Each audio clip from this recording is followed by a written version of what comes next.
uma sombra do passado emergiu das águas gélidas do Canal da Mancha, reacendendo um dos maiores mistérios da história da música. Em 1987, um pescador que realizava sua labuta habitual recolheu algo em suas redes que gelou seu sangue. Fragmentos de metal retorcido que, após uma análise cuidadosa, pareciam pertencer ao tipo de avião no qual desapareceu o lendário Glenn Miller. Quando o avião de Miller desapareceu na neblina em 1944, a versão militar oficial foi taxativa: mau tempo. No entanto, documentos secretos recém-desclassificados narram uma história muito diferente e arrepiante.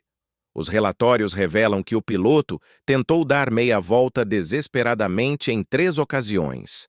As transmissões de rádio foram cortadas no meio de uma frase, deixando um silêncio sepulcral. E o mais inquietante de tudo: os fragmentos encontrados pelo pescador não coincidem com nenhum avião conhecido daquela época. Após 80 anos de mentiras e encobrimentos, a verdadeira razão da morte de Miller começa a vir à tona. Não foi o clima, não foi uma falha mecânica. A verdade é muito mais sombria. Mas para entender esse final trágico, devemos rebobinar a fita até o início, até a origem de um homem cuja vida foi tão disciplinada quanto sua música.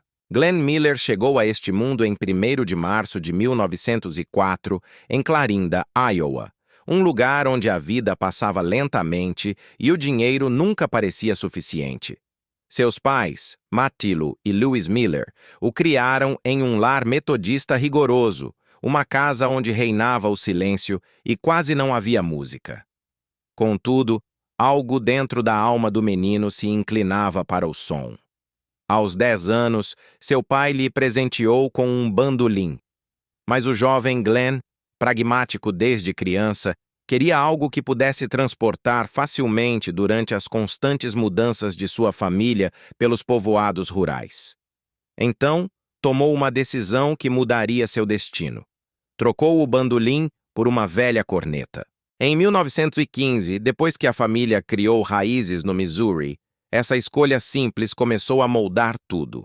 Ele se juntou à orquestra local, mas o talento não era gratuito. Glenn utilizou o dinheiro que ganhava com o suor do seu rosto, ordenhando vacas e misturando concreto sob o sol, para comprar seu primeiro trombone. Aquele instrumento se tornou sua bússola. Na solidão dos campos de cultivo e dos celeiros empoeirados, descobriu a disciplina e um tipo de fome espiritual que nunca o abandonaria. Alguns anos mais tarde, em 1918, a família se mudou novamente, desta vez para Fort Morgan, Colorado. Glenn tinha apenas 14 anos quando entrou em uma casa de penhores e entregou $5 por um trombone usado. Foi um movimento audacioso para um garoto que não tinha quase nada, mas esse gesto acendeu um fogo em seu interior. Praticava todas as noites, às vezes no celeiro da família, até que as estrelas desaparecessem no céu, enquanto seu pai viajava pela região vendendo o que podia para manter a família à tona. A escola nunca captou o interesse de Glenn, exceto pela matemática e pelo latim. Mas a música o capturou de formas que nenhuma sala de aula jamais poderia. Em 1921, já era o primeiro trombone na banda escolar.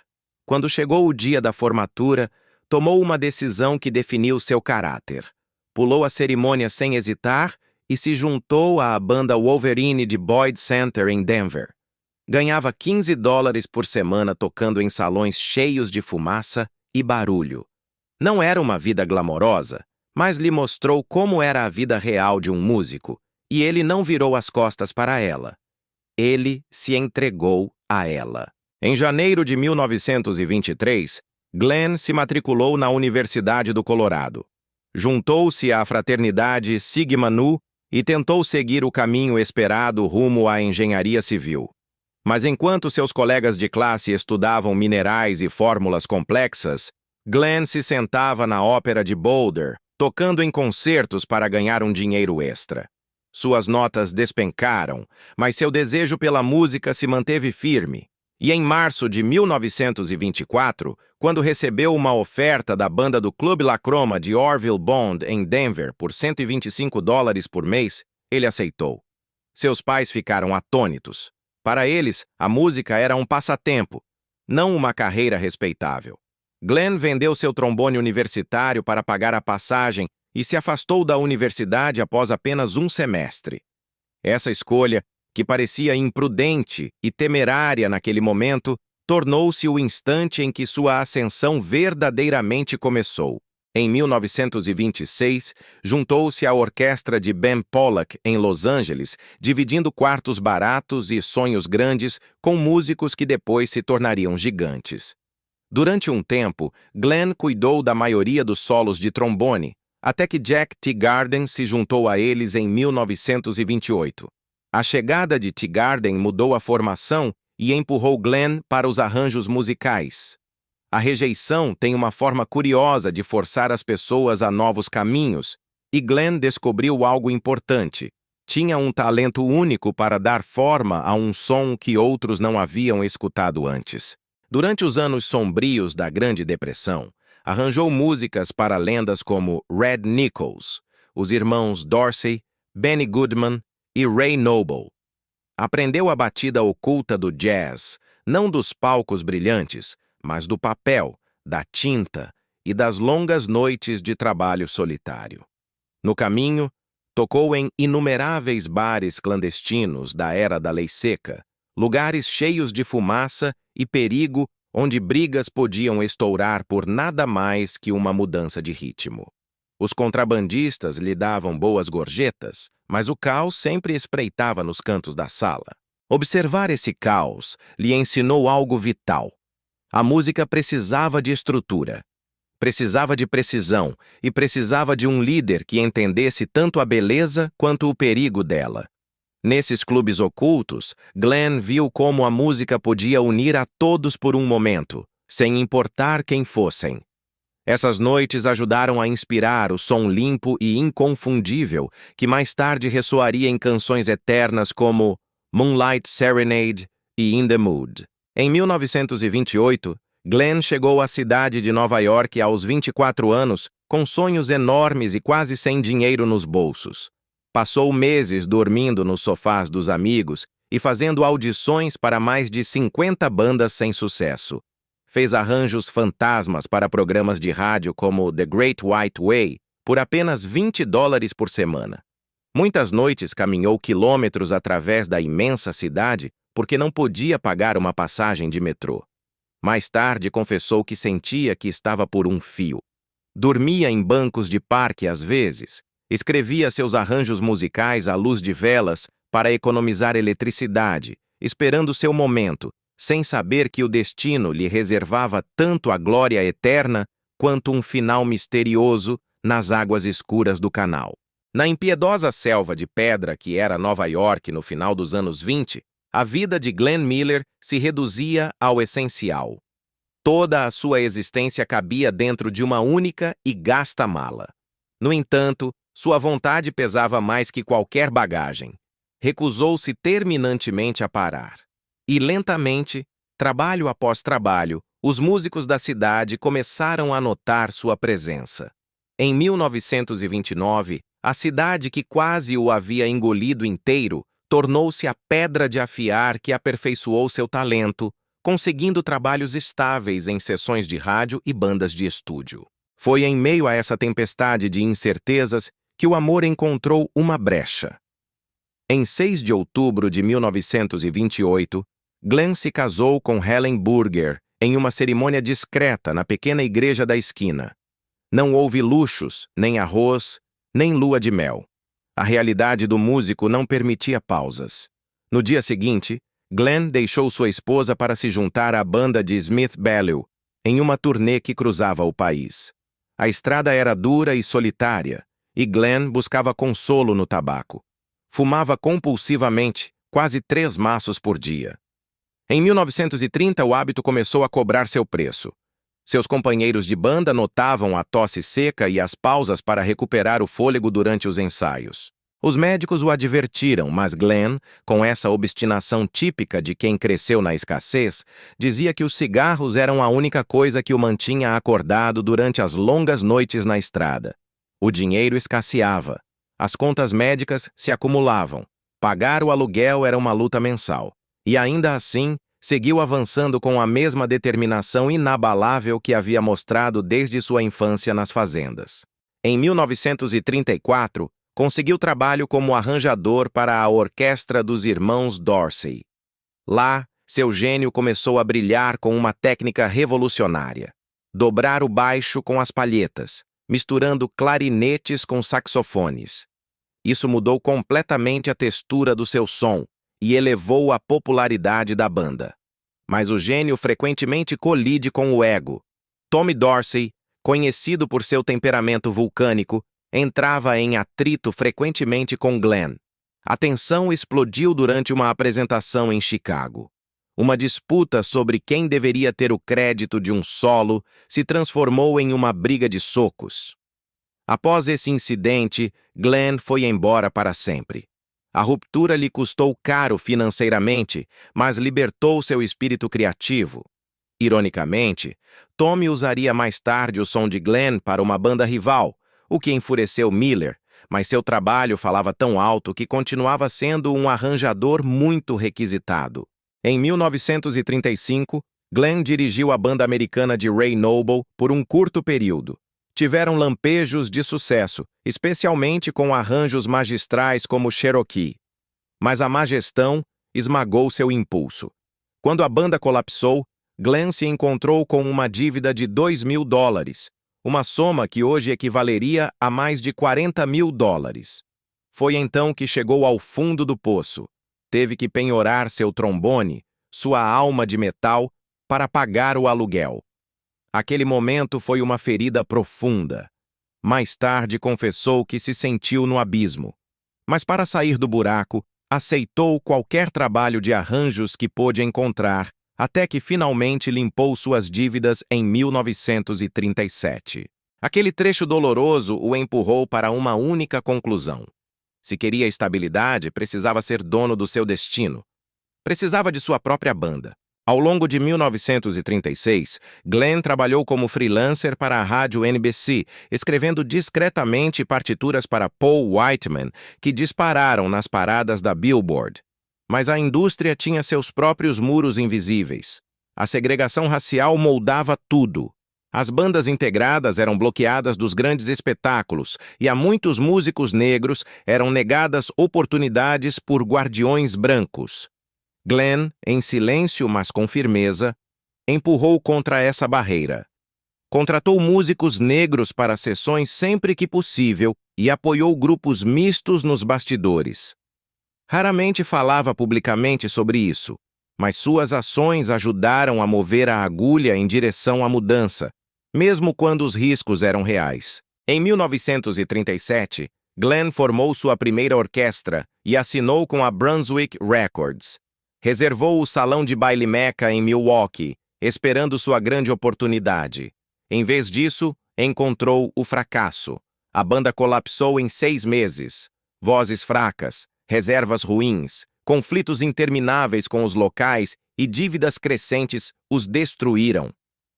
Após seu último show no Ritz Ballroom em Bridgeport, em janeiro de 1938, Glenn nem sequer podia pagar seus músicos.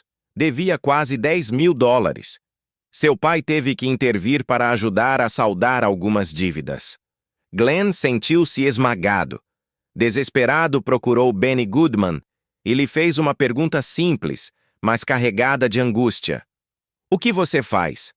Como você consegue? Encontrou sua resposta na perseverança. Em março de 1938, ele se reagrupou. Construiu uma banda mais compacta de 15 peças. Contratou Tex Beneke e Marion Hutton. Alugou um estúdio no Harlem, onde ensaiavam como soldados. 12 horas por dia, polindo o que se tornaria o lendário Som Glenn Miller. Um clarinete liderando os saxofones, um som suave, quente, reconhecível em segundos. Em maio de 1939, garantiram uma residência no cassino Glen Island.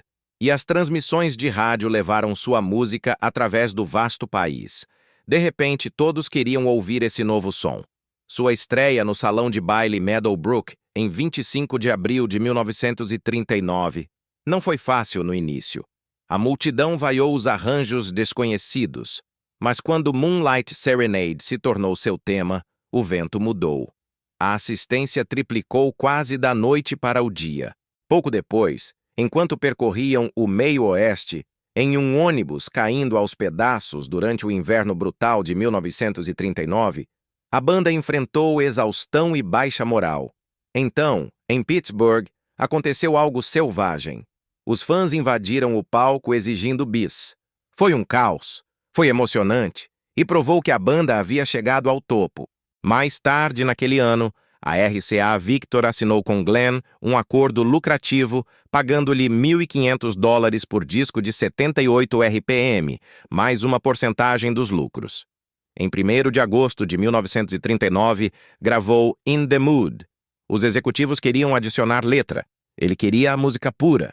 O instrumental alcançou o número 1 e se manteve lá por 30 semanas. A consagração final chegou em fevereiro de 1942. Glenn recebeu o primeiro disco de ouro jamais outorgado na história da música por Chattanooga Choo Choo. Havia vendido mais de 1,2 milhão de cópias em apenas 9 meses. A RCA pintou um disco de 78 RPM de dourado e o apresentou durante uma transmissão da Chesterfield. Inclusive, ofereceram modelos de locomotivas gravados aos grandes compradores, impulsionando as vendas ainda mais alto. Glenn Miller já não era um músico que dormia nos bancos do parque. Era o rei de uma nação que dançava ao ritmo de sua batuta. Enquanto o mundo via Glenn Miller como o rei indiscutível do swing, um homem tocado pela fortuna, a realidade por trás das cortinas era uma guerra silenciosa que ameaçava destruí-lo. Apesar de gerar uma fortuna, Glenn lutava para se manter à tona financeiramente devido a disputas brutais sobre royalties com a ASCAP, Sociedade Americana de Compositores, Autores e Editores, que quase o levaram à falência. Em 27 de outubro de 1942, a tensão atingiu seu ponto máximo. Glenn se apresentou no Madison Square Garden diante de 18 mil fãs enlouquecidos. Os fogos de artifício estouravam no céu e os refletores varriam o palco com majestade. Mas nos bastidores, o pânico era real. Alguém havia sabotado a válvula de seu trombone. Com o suor frio escorrendo pelas costas, Glenn e sua equipe conseguiram consertá-lo apenas segundos antes de as cortinas se levantarem. A apresentação continuou impecável, mas momentos como esse revelavam a imensa pressão e os inimigos ocultos que viviam por trás daquele som polido. Hollywood trouxe seu próprio drama quando Glenn protagonizou Sun Valley Serenade, em 1941. O número Chattanooga Choo Choo incluía mais de 100 dançarinos, um espetáculo visual impressionante. Mas por trás das câmeras, o set era um campo de batalha. Glenn discutiu ferozmente com o diretor H. Bruce Humberstone sobre os arranjos musicais. Glenn exigia cortes específicos para proteger a integridade de seu som. O diretor queria cenas mais curtas para agilizar o filme. A discussão esquentou tanto que Glenn, fiel aos seus princípios, abandonou o set brevemente. Mesmo no cinema, protegia sua música como uma leoa protege suas crias. Em 1942, Glenn ganhava cerca de $750 mil em um único ano, graças a turnês e patrocínios, incluindo um grande contrato com os cigarros Camel. No entanto, a riqueza não podia apagar a culpa que sentia em casa. Frequentemente escrevia cartas à sua esposa Helen, confessando com dor que lamentava profundamente ter perdido os primeiros passos de seu filho Steven. Entre 1940 e 1942, seu programa Moonlight Serenade era transmitido semanalmente na CBS, chegando a cerca de 40 milhões de ouvintes. Sua música acalmava um país ansioso durante tempos incertos de guerra. Mas o sucesso vinha acompanhado de sombras alongadas. Em 1941, Jimmy Dorsey apresentou um processo por plágio, alegando semelhanças nos arranjos. Para evitar um escândalo público e problemas contínuos, Glenn chegou a um acordo fora dos tribunais por cerca de $5.000. Diante do público, Glenn Miller carregava um brilho dourado, mas por trás desse resplendor estava travando batalhas físicas e mentais que quase ninguém viu. Tudo começou silenciosamente em 1940. As turnês intermináveis através de salões empoeirados e clubes cheios de fumaça o deixaram com uma sinusite crônica que nunca lhe permitia descansar plenamente. Os médicos em Chicago tentaram algo incomum para a época: uma terapia de oxigênio experimental destinada principalmente a casos militares graves. Glenn passou semanas deitado de costas, respirando através de máscaras em um quarto pequeno e escuro, enquanto seus shows eram cancelados um após o outro. Os rumores começaram a circular pela indústria como veneno, mas ele manteve a verdade a 7 chaves. Apenas alguns membros da banda e sua fiel Helen sabiam por que havia desaparecido tão repentinamente. Mesmo quando retornou ao palco, voltou antes de estar curado, forçando-se ao limite porque não suportava a ideia de decepcionar seu público. E enquanto as multidões continuavam aplaudindo, ele escondia a exaustão atrás de um sorriso que se tornava mais tenso a cada noite. Em 1942, outra tensão começou a crescer dentro de sua vida privada. Sua orquestra estava escalando, sucesso após sucesso, transformando-o em um gigante da era. No entanto, em casa, os alicerces tremiam. Helen, sempre prudente, tentava assegurar o futuro da família investindo dinheiro em bônus de guerra, com a esperança de que estivessem seguros durante tempos tão incertos. Glenn, enquanto isso, sentia-se atraído pelo perigo dos hipódromos. Em Saratoga, em um único arroubo selvagem, perdeu $50.000 em apostas. Esse único momento de imprudência equivaleria a quase $1 milhão hoje em dia. E atingiu Helen como um soco. Discutiram em privado, mas alto o suficiente para que os companheiros de banda nos quartos vizinhos soubessem que algo grave havia acontecido. Não era a primeira vez que retornava de uma turnê com os bolsos vazios. E a cada vez, a culpa pesava sobre ele como uma lápide. A disciplina silenciosa de Helen o salvou mais de uma vez. E após seu desaparecimento em 1944, suas decisões cuidadosas se tornaram a única razão pela qual a família não colapsou na ruína. O ano de 1943 trouxe alegria ao seu lar quando adotaram Steven. Mas até essa alegria trazia sombras. Amigos próximos disseram mais tarde que Glenn às vezes bebia 1 litro de uísque em uma única semana, especialmente nas noites em que a banda fazia uma pausa. Sóbrio, era caloroso e gentil. Um homem que amava seus filhos com um coração mole. Mas depois de beber, podia se tornar imprevisível, um estranho em sua própria casa. Helen uma vez encontrou garrafas escondidas em sua mala durante uma visita surpresa em 1944, e a descoberta a feriu mais do que qualquer perda de jogo.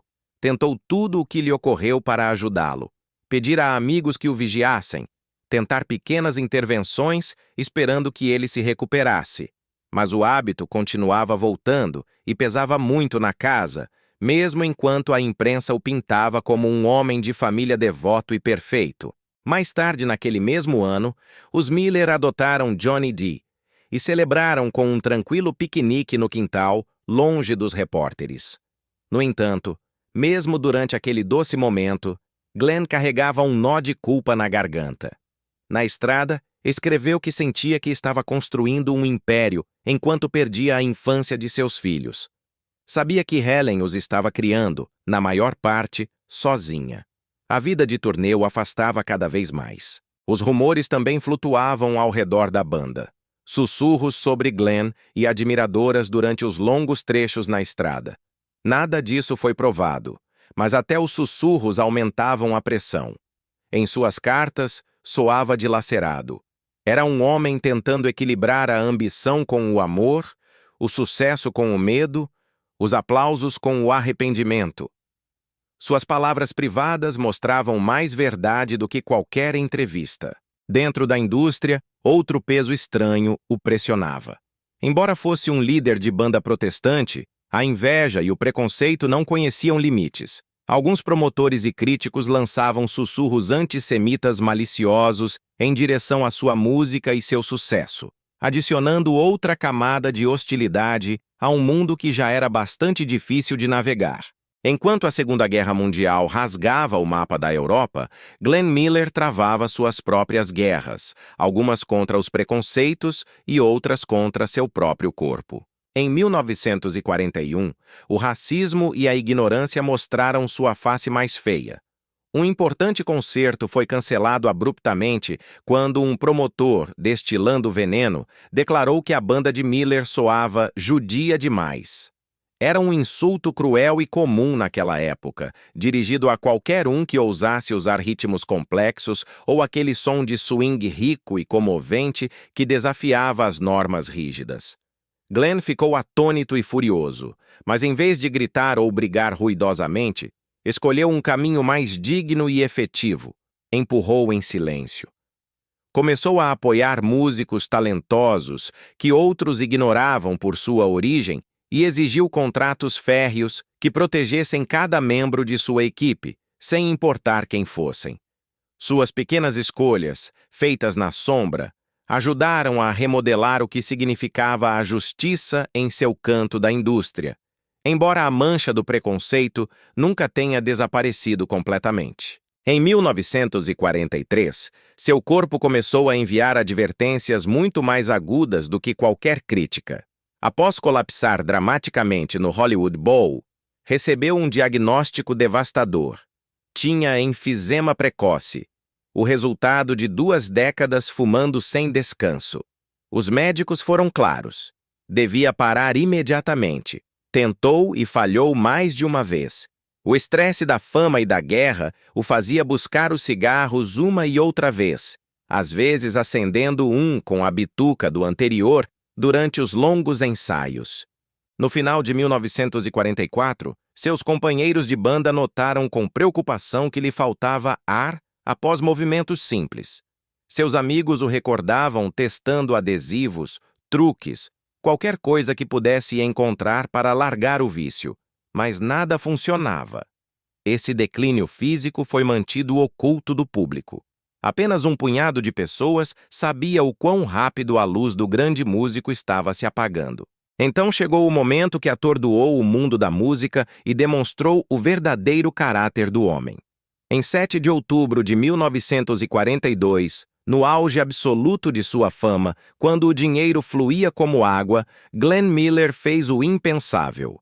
Alistou-se nas Forças Aéreas do Exército dos Estados Unidos em Maxwell Field. Aceitou uma comissão como capitão e dissolveu sua orquestra em seu ponto mais alto, doando cerca de $100 mil de seus próprios rendimentos ao esforço de guerra. Os fãs estavam em choque. Alguns rogaram ao governo que adiasse seu serviço, argumentando que era um tesouro nacional, mas Glenn já havia tomado sua decisão. Escreveu uma carta detalhada de 3 páginas ao general Charles Young, descrevendo sua visão audaciosa. Modernizar a música militar. As forças aéreas o aceitaram e, de repente, o líder de banda mais querido do país trocou seu smoking por um uniforme e se preparou para um palco muito diferente. Em 1943, mudou-se para a Universidade de Yale com uma missão titânica: construir o que se tornaria a maior e mais habilidosa banda militar jamais reunida. Selecionou mais de 50 músicos, misturando a disciplina do talento clássico com o fogo do jazz e do swing. Alguns oficiais tradicionais desprezaram suas escolhas, dizendo que a música era comercial demais para o exército. Mas Glenn manteve-se firme como uma rocha. Sua banda tocou American Patrol, In the Mood e outras canções que levantavam o ânimo, porque ele acreditava em uma verdade simples. A música podia levantar o espírito de um soldado mais rápido que qualquer discurso patriótico. Realizaram mais de 800 concertos e transmissões, chegando a milhões e redefinindo para sempre o papel da música em tempos de guerra. Naquele mesmo ano, a banda percorreu as bases dos Estados Unidos. Uma unidade de 16 peças tocou para mais de 500.000 soldados, e às vezes a emoção era incontenível. Em Fort Dix, aconteceu algo que beirou o motim. Tão logo Glenn começou os primeiros acordes de In the Mood, a multidão de soldados, homens que logo iriam morrer em terras distantes, avançou. Centenas de soldados assaltaram o palco, lutando por um lugar mais próximo, famintos de vida e alegria. A polícia militar teve que intervir para fazê-los recuar. Foi selvagem, desordenado e lindo. Demonstrou quão poderosa podia ser sua música. Uma simples melodia podia mover uma multidão inteira num piscar de olhos. Em 1944, havia sido promovido a major e transmitia semanalmente de Londres, no programa da BBC I Sustain the Wings. Mais de 8 milhões de ouvintes sintonizavam a cada semana, encontrando consolo em suas ondas. No entanto, suas cartas para casa contavam uma história diferente, oculta nas entrelinhas. As rações de comida escassas, as sirenes de ataque aéreo uivando na noite, os bombardeios constantes das V1 e V2, as noites de insônia e os ensaios intermináveis o deixaram drenado. Manteve uma face forte para seus homens. Mesmo enquanto a pressão fazia com que cada dia parecesse mais pesado que o anterior, as transmissões continuavam levando consolo às famílias em toda parte. E as pessoas sentiam algo verdadeiro nelas, porque Glenn estava vivendo a mesma guerra da qual ouviam falar. Conseguiu uma breve reunião com sua família naquele mesmo ano, através de telegramas, prometendo ao seu filho Johnny um pônei depois da guerra. Mas a verdade era muito mais sombria. Sua tosse piorou. Sua saúde estava falhando visivelmente. A censura de guerra ocultou tudo. Helen, sua esposa, não sabia quão frágil seu marido havia se tornado. Ele se forçou de qualquer maneira, decidido a não decepcionar as tropas. Suas cartas se tornaram mais finas, quase forçadas, à medida que a exaustão se apoderava dele. Em junho de 1944, chegou à Inglaterra para se preparar para a turnê europeia. No quartel-general supremo da Força Expedicionária Aliada, o general Dwight D. Eisenhower lhe pediu pessoalmente que tocasse Little Brown Jug em eventos-chave. O pedido elevou o perfil de Glenn ainda mais alto. Sua banda logo ganhou o status de uma unidade de tenente-coronel. Onde quer que fossem, os soldados se sentiam um pouco mais fortes ao ouvir sua música. Lembrava-lhes de casa, da paz, daquilo que estavam lutando para proteger. Então chegou o dia 15 de dezembro de 1944, o dia em que a música morreu no ar. Glenn Miller embarcou em um pequeno avião UC-64A Norseman, na fazenda da RAF Twinwood. O avião decolou a 1h37 da tarde com rumo a Paris. Estava pilotado pelo oficial de voo John Morgan. O tenente-coronel Norman Bessel sentou-se ao seu lado. Os relatórios meteorológicos daquele dia eram uma sentença de morte, neblina congelante com uma visibilidade de apenas uns 100 metros. O gelo já estava se formando nas asas antes de decolar. Sabiam do risco, mas a pressão para chegar a Paris para uma transmissão natalina crucial os empurrou adiante. O Norseman nunca foi projetado para voos longos sobre a água em um frio tão intenso. À medida que subia a 4.000 pés, entrou em uma zona de gelo no carburador, onde a temperatura caiu para 10 graus. O inimigo invisível atacou. O gelo se formou nas linhas de combustível e o motor começou a falhar. Os aviões monomotores enfrentavam esse perigo frequentemente, e desta vez não havia escapatória. O avião, agora um caixão de metal, derivou para o nordeste entre fortes ventos contrários e deslizou para um trecho de ar espesso com umidade congelante, desaparecendo no silêncio cinzento do Canal da Mancha, levando consigo o homem que havia criado a trilha sonora de toda uma geração. Naquele instante fatal, o coração da máquina parou de bater. Os motores Pratt & Whitney tossiram uma última vez e morreram, deixando apenas o silvo do vento gelado. O avião Norseman, agora um pássaro de metal sem vida, precipitou-se em direção às águas cinzentas do Canal da Mancha a mais de 320 km por hora. O impacto foi brutal. O avião se despedaçou perto da costa de Le Touquet. Não houve tempo para um Mayday. Nenhum pedido de socorro foi enviado. Os destroços, junto com os sonhos e a música do homem mais querido da América, afundaram a 90 metros de profundidade, espalhando-se em um raio amplo e escuro. Na superfície, a Batalha das Ardenas rugia com fúria, consumindo toda a atenção e os recursos dos aliados, de modo que as buscas de resgate foram deixadas de lado. Nada foi encontrado jamais. Nem um assento, nem um pedaço de roupa, nem uma peça do motor. O mar engoliu tudo. Tornou-se um dos desaparecimentos mais inquietantes da guerra, e onde falta a verdade, nascem os fantasmas. Assim que começou o silêncio após seu desaparecimento em dezembro de 1944, uma história estranha e venenosa começou a circular pelos jornais alemães. Joseph Goebbels, o mestre da propaganda nazista, empurrou essa narrativa com força. Afirmava que Miller nunca caiu, mas sim que morreu em um bordel de Paris. O boato pintava uma imagem grotesca do músico entrando no bairro da Luz Vermelha, passando tempo com prostitutas e colapsando por um ataque cardíaco. Alguns jornais até insinuaram doenças venéreas. Era uma mentira calculada, projetada para ferir. Estava destinada a fazer com que os aliados parecessem fracos e imorais. A ideia era simples e cruel. Se seu líder de banda mais amado podia cair em tentação e morrer de forma tão vergonhosa, então talvez nenhum deles fosse tão nobre quanto fingiam. Mas o boato desmoronou tão logo alguém olhou para a evidência real. Várias testemunhas viram Miller embarcar no avião em 15 de dezembro na Inglaterra, e os registros militares mostraram que seu voo nunca chegou a Paris. No entanto, a história viveu durante anos porque as mentiras impactantes deixam sombras longas, especialmente em tempos de guerra. Depois surgiu outra teoria, desta vez do próprio lado aliado. Afirmava-se que Miller morreu por fogo amigo. A teoria dizia que os bombardeiros RAF Lancaster, que retornavam de uma missão abortada, lançaram suas bombas sobrantes sobre o canal para aliviar a carga e aterrissar em segurança. Soava possível e trágico.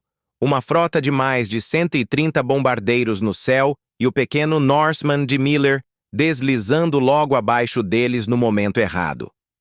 Mas os registros detalhados da RAF contaram algo diferente. Os livros de registro mostraram que os bombardeiros já haviam terminado suas descargas, uns 90 minutos antes de o avião de Miller chegar àquela área. Nenhum membro da tripulação informou ter visto um avião pequeno. O historiador Dennis Sprague revisou milhares de páginas e confirmou que não houve sobreposição. Embora a ideia excitasse os fãs de conspirações, os relógios não mentiam. À medida que o tempo passava, as histórias se tornaram ainda mais selvagens. Uma delas dizia que Miller trabalhava em segredo para Eisenhower. A teoria afirmava que se supunha que ele deveria se reunir com oficiais nazistas através da Suíça para negociar um acordo de paz. Mas algo deu errado e ele foi sequestrado. Começou a se espalhar na década de 1950 e encontrou seu caminho em vários livros, o que o fez soar dramático. Mas nada nos arquivos da chefe ou nas notas do pessoal de Eisenhower jamais insinuou tal missão.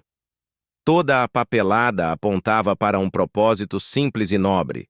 Dirigia-se a Paris para tocar música para as tropas. Na década de 1960, os tabloides empurraram a história para um território mais estranho, dizendo que Miller forjou sua própria morte e fugiu para o Brasil com ouro nazista. Apontaram um passaporte encontrado na América do Sul que pertencia a um homem que se parecia com ele e usava o nome de Herbert Zimpel. Por um momento, criou uma faísca de esperança mórbida. As pessoas queriam acreditar nisso porque os mistérios parecem mais agradáveis quando permanecem abertos. Mas no ano 2000, a ciência fechou essa porta. Os testes de DNA demonstraram que os restos do túmulo de Zimpel não pertenciam a Miller. Essa fantasia dissolveu-se no ar. Houve até rumores que tentaram atar o mistério à máfia de Chicago, alegando conexões de antes da guerra, ou teorias de suicídio, baseadas em cartas ao seu irmão Herb, onde mencionava sua má saúde. Mas os arquivos do FBI não mostraram nenhuma ameaça. E, embora sua saúde estivesse falhando, nada sugeria que quisesse morrer naquele dia. Eram tentativas desesperadas de encontrar um significado humano para uma tragédia mecânica. Finalmente, a verdade emergiu do gelo. Em dezembro de 1945, um ano após o acidente, o exército dos Epars-Inabene encerrou silenciosamente sua investigação. Encontraram a causa mais provável e prosaica: o gelo no carburador. Naquele dia de neblina congelante, as asas congelaram e as linhas de combustível se afogaram no ar abaixo de zero. O avião perdeu potência quase instantaneamente. Todos a bordo morreram em segundos, vítimas da física, não de espiões nem de bombas. Mas o exército classificou as descobertas. Temiam que liberar a notícia de que uma falha mecânica e o clima haviam matado seu herói esmagaria o moral das tropas e do público. Então guardaram tudo em uma gaveta. Durante mais de 60 anos, ninguém conheceu esses detalhes. O mundo preferiu as lendas, mas a realidade foi que Glenn Miller morreu como viveu, servindo ao seu dever, avançando através da tempestade, até que a música parou. A verdade, dizem, é filha do tempo, mas no caso de Glenn Miller, a verdade foi prisioneira da burocracia durante mais de meio século. Somente em 2010, depois que o tenaz pesquisador Dennis Sprague lutou com unhas e dentes através de solicitações da Lei de Liberdade de Informação, FOIA, e cavou profundamente nos arquivos empoeirados da base da Força Aérea Maxwell, a realidade começou a se mostrar. A descoberta deixou os historiadores atônitos. Revelou algo inquietante. Com que facilidade um governo pode enterrar fatos inconvenientes em nome da estabilidade? Mas antes que chegasse essa clareza, o mundo teve que suportar mais caos. Em 1997, o jornalista Udo Ulfkott publicou um livro incendiário afirmando que Miller havia morrido em um bordel de Paris. Seu livro incluía supostos documentos secretos e fotos que mostravam Miller em posições comprometedoras. As pessoas arfaram ao vê-las, pareciam dolorosamente reais. No entanto, em 2005, um caso legal destampou a farsa. Eram peças de propaganda nazista falsificadas, criadas décadas antes para manchar a reputação das figuras aliadas. Ulfkott havia utilizado falsificações sem saber, mas o estrago já estava feito. Durante quase 10 anos, essa história suja moldou a opinião pública e feriu a memória de um homem decente. A esperança de encontrar uma prova física ressurgiu em 2012. O grupo de recuperação histórica TIGHAR dragou parte do canal e trouxe à superfície uma cabeça de cilindro Pratt & Whitney R1340. Tinha um número de série gravado, 4470285. Coincidia perfeitamente com o motor do avião Norseman de Miller. Por um momento, pareceu que o mistério finalmente seria quebrado. Mas a Força Aérea dos EUs descartou a peça como sucata sem importância. Sua recusa frustrou os pesquisadores, porque aquele cilindro era uma das poucas partes sobreviventes que podia ser atada diretamente ao voo de Miller. Essa rejeição oficial apenas empurrou as teorias de conspiração ainda mais fundo. Quando os oficiais fecham a porta rápido demais, as pessoas sempre assumem que há algo escondido atrás dela. Depois, em 2014, ressurgiu algo que estivera perdido durante décadas. A declaração juramentada do observador Fred Fisher, frequentemente confundido nos registros, mas cuja declaração foi crucial. Uma testemunha havia informado ter visto um pequeno avião lutando na neblina com gelo nas asas logo antes de desaparecer. Seu depoimento era a chave. No entanto, o documento original havia desaparecido dos arquivos durante anos, até que Sprague o descobriu. A longa ausência de uma declaração tão importante fez com que as pessoas se perguntassem: alguém tentou ocultá-lo? O mistério se espessou em 2025, quando registros da RAF recém-desclassificados adicionaram outra camada ao enigma. Mostravam que o Canal da Mancha recebeu uma surra brutal em 15 de dezembro de 1944. Ondas de quase 4 metros e temperaturas tão baixas quanto 15 biribrícero criaram uma tempestade perfeita. Os registros apoiavam as primeiras descobertas do exército, mas então apareceu uma surpresa inquietante. O livro de registro do piloto John Morgan para aquele dia estava completamente censurado. Sem notas, sem entradas, nada além de tinta preta censurando o passado. Seu silêncio fez com que as pessoas se sentissem desconfortáveis. Seus registros deveriam ter tido as pistas finais. No entanto, alguém havia eliminado cada detalhe. Com o relatório meteorológico agora claro, mas as notas do piloto desaparecidas, o mistério parecia ao mesmo tempo mais perto da verdade e mais longe do encerramento. Enquanto todas essas histórias se espalhavam pelo mundo, a família de Miller vivia através de um tipo diferente de sofrimento, um privado e cruel. Sua esposa, Helen, recebia mais de 50 trotes telefônicos por ano. Vozes anônimas afirmavam que ele estava vivo. Fingiam saber segredos sombrios. As chamadas continuaram chegando mesmo décadas depois, abrindo feridas que nunca cicatrizavam. Em 1966, Helen não pôde suportar mais e se retirou do mundo público, encerrando-se em sua dor.